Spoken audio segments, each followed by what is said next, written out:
Good morning. Third day namin dito sa Baguio and ang plano lang namin today is magpunta later sa Igorot Stone Kingdom. For the rest of the days, magka-cafe hopping, magpo-food trip lang kami. Naglalakad kami ngayon dito sa Session Road for 1 week after nung mga float parade. Is merong tinatawag na Session Road in Blooms kung saan yung kahabaan ng Session Road is ayan, punong-puno ng food stalls, mga kung ano-anong mga souvenirs, lahat ng klaseng tindahan meron dyan. Hey, breakfast na kami dito sa Cafe Hiraya. Hiraya, arte. Ang akin, all-American breakfast and beef tapa.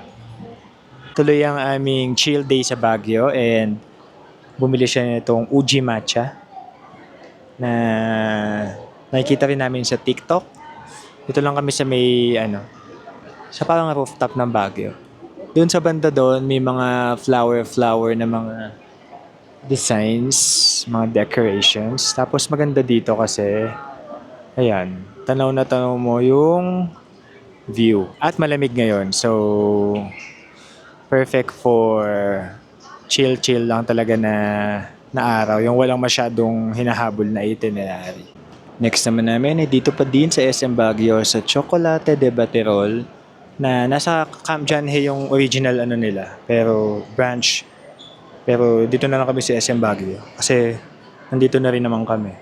Ayaw na namin lumayo pa. Okay, since wala naman talaga kaming plano from SM Baguio, naisipan namin pumunta na rin dito sa Igorot Stone Kingdom. Ito siya. Entrance fee ay 130 pesos. And mula doon sa Baguio City proper, may sinakyan lang kaming jeep na kung alam niyo yung overpass na pa-square malapit sa Session Road, bababa lang kayo sa hagdan na doon sa may nakalagay na Sunshine Bakery. So, dire-diretso lang kayo, may BPI kayong makikita. Tapos may mga sakayan na doon. Nakalagay naman na papunta sila sa Igorot Stone Kingdom. Tapos magpababa na lang kayo sa driver. Ay, ang lamig ngayon, sarap. Ayan siya. Madami daw magagawa dito. Ay, ang laki ng aso. Cute. Kasi may kabayo na pink. Ayan, may mga tindahan din ng souvenir shops. Souvenir shops. Tindahan ng souvenir dito sa loob. Okay, madami pang picture spot dito. Umali kayo, Igorot Stone Kingdom. Okay. Picture naman natin siya dito. Okay. 1, 2, 3. Eh, siyempre, after magpa-picture sa kanila, meron tayong donation dahil sila yung mga students. Tapos dito pala sa side na to, dito naman yung mas bagong gawang castle nila. Kulay black siya. And meron dito. Pwede kayong mag-bike dyan. Tapos tatawid kayo. Papunta dito sa kabila. So, napakadaming hagdanan na papanikin dito. Pero ang ganda naman. Saka malamig naman ngayon, sa kaya okay lang. 2020 yata ginawa tong lugar na to. Galing, no? Mga bato-bato lang siya na pinagdikit-dikit.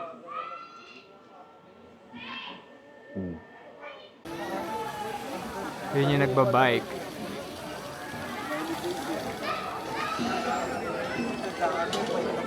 So, ayan. Merong bridge dito sa gitna. Papunta dito sa Stone Castle na to. Ganda.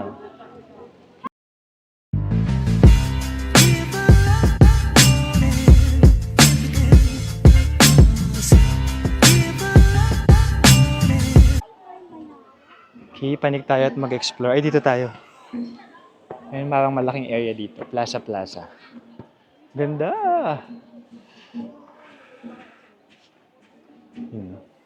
Okay, patuloy ang pag-explore natin dito sa Igorot Stone Kingdom. Yung sobrang daming mga kagaya ng ganito. Place para mag-upo at magpahinga kasi nga madaming panikan. Kita mo yan, may bonfire. Okay, tuloy ang paglalakad. Ito naman tayo sa Lawrence Tower. Ay, may mga nagsasayaw pala dun sa plaza. Tignan mo. Diba? Yung mga cultural dances. Yung mga estudyante. Naman sa part na to, ay meron tayong parang rice terraces ang atake. Ayan siya. Ganda ding mag-picture dyan. Pero sobrang dami namang spot na pagpipicturan dito. So, hindi kayo mauubusan talaga. Tapos meron pa dun. Ayun. Malayo na yun. Hindi na kami papanik dyan. Panik naman kami dito sa kulay black na castle na to. Kasi mo dun sa pinakatuktok, kitang-kita yung etong magandang mga stone castle na to. Kaya dun maganda mag-picture. Dito na kami sa kabilang side. And puntahan namin tong Igorot Gold Mine. Sunset view deck and cafe in the sky dito rin. Oo. Pasok tayo dito. Uy, medyo madilim. May pailaw naman. Tayo nasa minahan.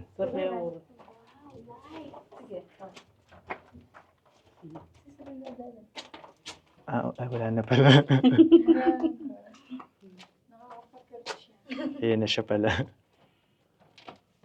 Okay, labas na kami. Punta kami dun sa view deck naman.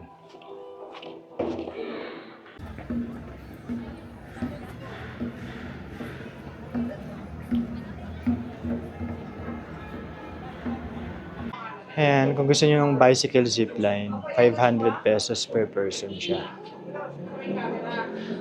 May kasama na yatang picture yun, hindi ko alam. Pero yan yung view from here. Tanaw na tanong mo yung stone castle na sobrang ganda. At nakakahinga. Dito sa taas, meron ding mga meriendahan. Yan, may siomay at kung ano-ano pa. Dito din sa part ito. Ayan. Ay, sobrang nakakahingal ang magpanik-panik dito. Kaya perfect na may mga kainan dito sa taas. Okay, papanik na kami sa pinakataas, ang panoramic view deck. Ito na yun, yung pinakataas. Look. Look at the view. Super taas namin. And ang sarap ng simoy ng hangin dito, ang lamig. Yun yung pinakababa. Yun din yung mga nagsasayaw. Nakakahingal. Tapos nakikita niyo yan? Foggy. Okay, magpipicture-picture lang kami dito. Pagkatapos pupunta na kami sa next destination namin na hindi din namin alam kung saan. Okay? Bye.